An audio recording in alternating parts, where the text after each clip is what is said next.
kita mau bikin driving range kita tuh bintang 5 lah standarnya bintang 5. Seperti hotel kan ada bintangnya tuh bintang 5, bintang 4, bintang 3, bintang 2, bintang 1 gitu ya. Tapi kita mau bikin standarnya bintang 5. Ini khusus ke Pak Wisnu nih.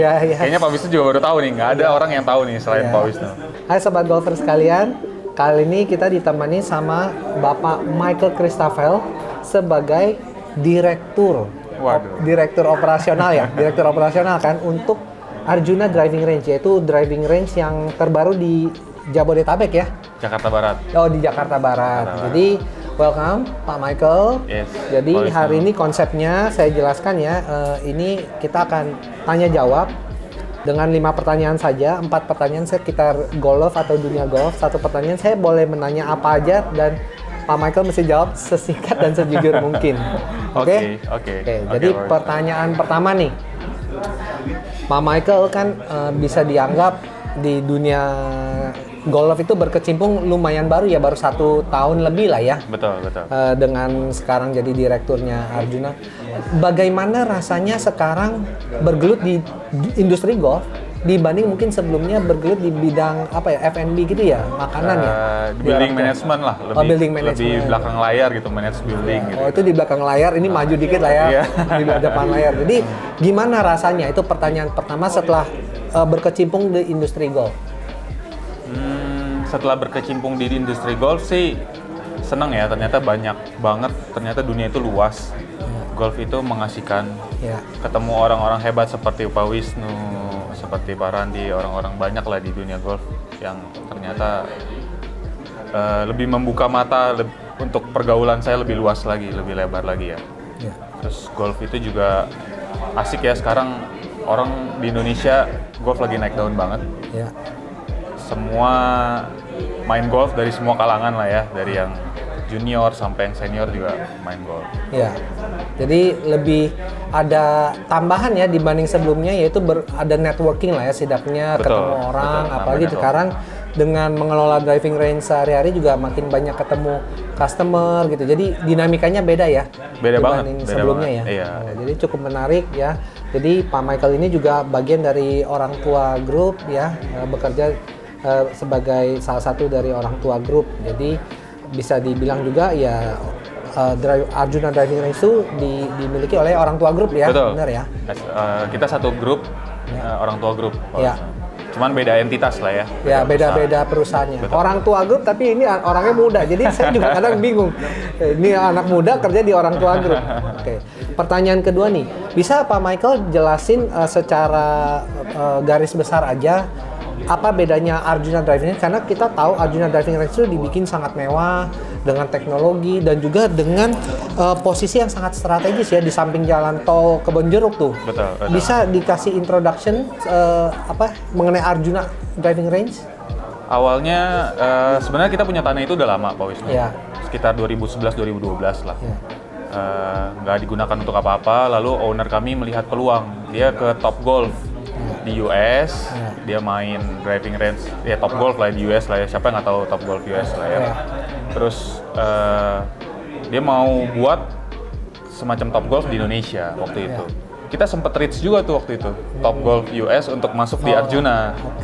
Cuman ini khusus ke Pak Wisnu nih. Kayaknya Pak Wisnu juga baru tahu nih, nggak ada orang yang tahu nih selain Pak Wisnu. Jadi kita udah sempat kerjasama sama Top Golf, tapi dia melihat tanah kita tuh terlalu kecil waktu itu. Betul. Luasan tanahnya terlalu kecil, jadi ya dia mundur lah gitu. Oke, kita bikin, terus dari situ kita coba, nggak putus asa setelah ditolak Top Golf lah. Akhirnya kan Top Golf kan ada di Fatmawati Sun nih ya. Betul. Setelah itu kita tidak putus asa, terus kita ya udahlah kita coba bangun driving range yang high tech, yang berkelas, ya kalau bisa menyamakan Top Golf gitu lah ya, dengan fasilitas-fasilitasnya. Jadi waktu itu kita sempat pitching juga beberapa brand, apa sih tracker yang kita mau pakai, apa sih terus pakai auto tee atau enggak gitu loh. Kita mau bikin driving range kita tuh bintang 5 lah standarnya bintang 5. Seperti hotel kan ada bintangnya tuh, bintang 5, bintang 4, bintang 3, bintang 2, bintang 1 gitu ya. Tapi kita mau bikin standarnya bintang 5 dengan pro shop yang ternama di dalamnya. Terus ada fitting club, ada restoran cafe, ada area F&B-nya, Sun. Terus ada juga nanti biliar, ada juga kayak tempat lounge and bar, semacam Edge Club tapi beda lah, bukan Edge Club namanya. Tapi kita punya fasilitas-fasilitas itu di dalam satu kawasan. Ya. Gitu. Oh, jadi itu kelebihannya ya, bahwa memang saya tidak tahu awalnya tuh mereka sudah berusaha bekerja sama Topgolf USA, yaitu Topgolf Driving Range ya. Betul, ya, betul. Jadi cuma mungkin tanahnya memang sedikit kecil ya, karena saya tahu Topgolf itu minimum kalau bangun pun mesti 3 lantai, sekitar minimum 102 bay. Yes, sebenarnya nggak tahu, bukannya nggak tahu sih, kita juga udah tahu. Oh ya pastilah kan, Pak Wisnu yang pegang Top Treasure. Gak, itu kebetulan aja. Luar Jadi biasa. sangat menarik ya. Jadi orang tua grup ini bisa dibilang berinvestasi di luar zona biasa mereka nyaman gitu, dengan melihat peluang di dunia golf ya. Betul. Terus kita juga pede karena lokasi kita juga bagus, seperti tadi Pak Wisnu bilang kan. Lokasi kita persis di pinggir tol dan eye-catching lah, orang yang dari Tangerang ke Jakarta melihat, yang dari Jakarta ke Tangerang pun juga melihat. Iya, betul sekali.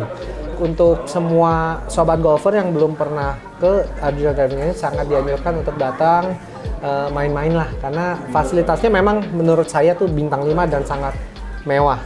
Oke. Pertanyaan ketiga. Masih 3 ya? Oh, ini udah banyak. 3 nih. Belum, santai aja. Tantangan apa yang Pak Michael hadapi sekarang nih dengan mengelola driving range ya? Karena kan semua orang nih nganggap mengelola driving range itu gampang. Ya lu cuma nggak ada modal, cuma modal bola, modal tanah, mukul-mukul aja, pasang net ya. Kalau orang awam nih ya, mikirnya itu gampang. Itu kan bola cuma di situ-situ aja, balik lagi. Ya, jadi tantangan apa sih yang dihadapi setelah bergelut ke dalam driving yang baru nyadar, oh ternyata ini yang tadinya gue nggak nyadar nih. Nah, contohnya. Sebelum masuk menjawab pertanyaan Pak Wisnu ya, mungkin saya jawab dulu begini. Ternyata nggak mudah melayani customer golfers. Oh, tidak mudah. Tidak mudah melayani customer golfers ya, karena komplainnya banyak dan mereka inilah kan kelasnya kelas high class lah ya. Middle high. Jadi apa yang mereka bayar ya mereka harus dapatkan sesuai, fasilitas yang mereka dapatkan tuh harus sesuai. Terus untuk ya saya happy lah menjadi orang dipercaya dari orang tua grup memegang posisi penting dan pertama di proyek komersialnya OT di driving range ini. Tantangan lainnya ternyata mengelola driving range itu nggak mudah karena ya seperti mengelola lapangan golf juga, karena kita menggunakan sekarang rumput asli yang harus kita maintain. Ya bola juga kualitasnya juga harus diperhatikan. Terus juga tantangan terbesar dari luar ya driving range lain yang di sekitar kita yang mungkin sekarang udah banyak sekali kedepannya nanti high-tech driving range lah yang menggunakan teknologi-teknologi. Saya rasa di Indonesia kedepannya akan muncul cukup banyak nanti driving range berikutnya yang menggunakan teknologi kayak kami. Nah, bagaimana cara kami memaintain kualitas? Ya, kualitas itu penting, baik kualitas layanan maupun kualitas daripada equipment kami tentunya di driving range. Itu tantangan ke depan yang menurut saya harus dijawab lah oleh Arjuna. Membuat mungkin gampang, tapi memaintain itu lebih sulit daripada membuat awal. Oke, jadi tantangan Pak Michael pada saat ini mungkin ya banyak faktor ya, seperti maintenance rumput ya, karena rumput juga tidak sesederhana yang kita pikir, itu ada maintenance-nya.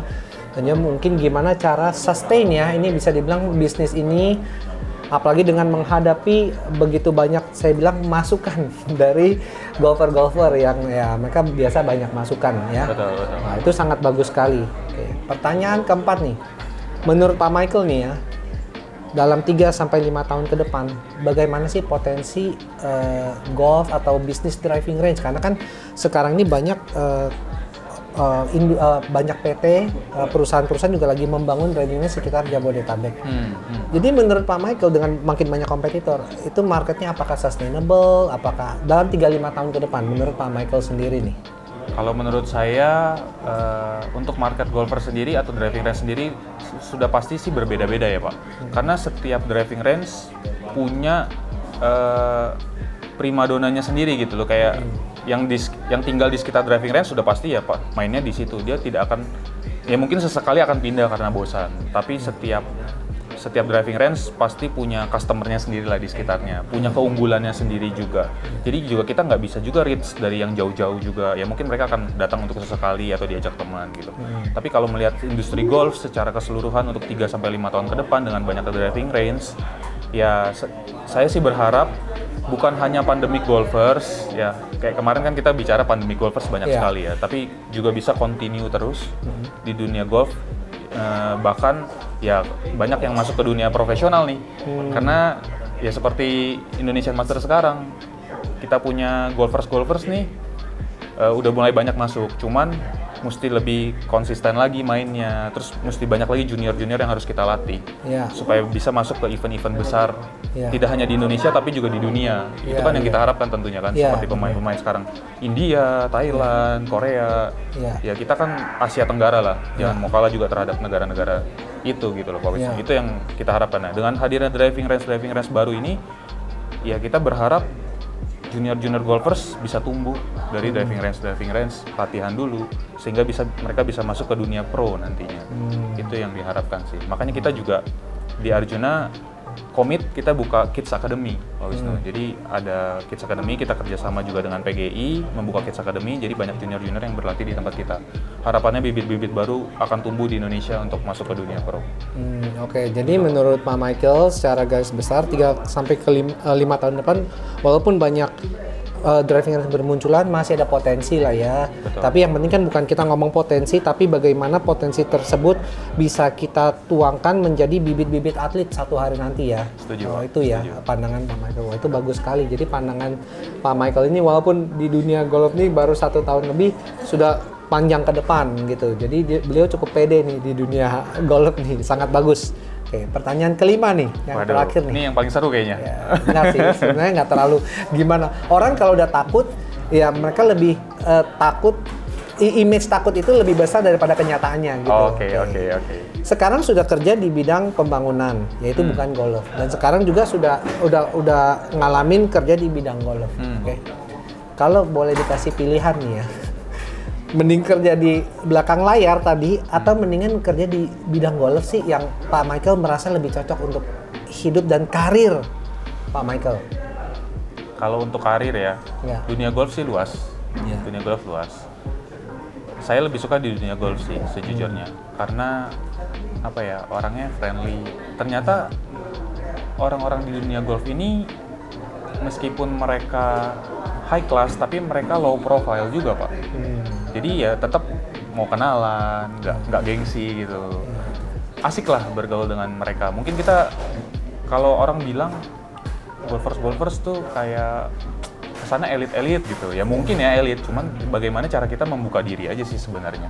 Ya dengan bagaimana kita bergaul, ngobrol sama mereka. Ya pasti mereka juga terima kita lah gitu. Ya saya banyak terbantu lah, terutama dari Pak Wisnu, dari teman-teman golfers yang lain juga. Yang banyak membantu saya, meskipun saya baru 1 tahun di dunia golfers, tapi sudah mungkin ya sedikit banyak dikenal sama orang lah, atas bantuan dari teman-teman saya yang sudah senior yang udah kenal gitu. Wah, ini jawaban yang sangat diplomatis ya, karena jujur aja saya nggak merasa membantu apa-apa. Cuma mungkin karena kita menanya ke dia sebagai bintang tamu yang sangat sopan, dia bilang kita membantu banyak, padahal bantunya mungkin cuma kayak gini loh interview. Tapi thank you banget loh, ini jawaban-jawaban yang sangat candid dan kita tidak ada latihan atau apa. Dan semoga kontennya kali ini sangat menghibur dan bermanfaat untuk teman-teman golfers sekalian. Dan sampai ketemu lagi di yang selanjutnya. Sukses Pak Wisnu. Sukses dan juga. Tim Leonian.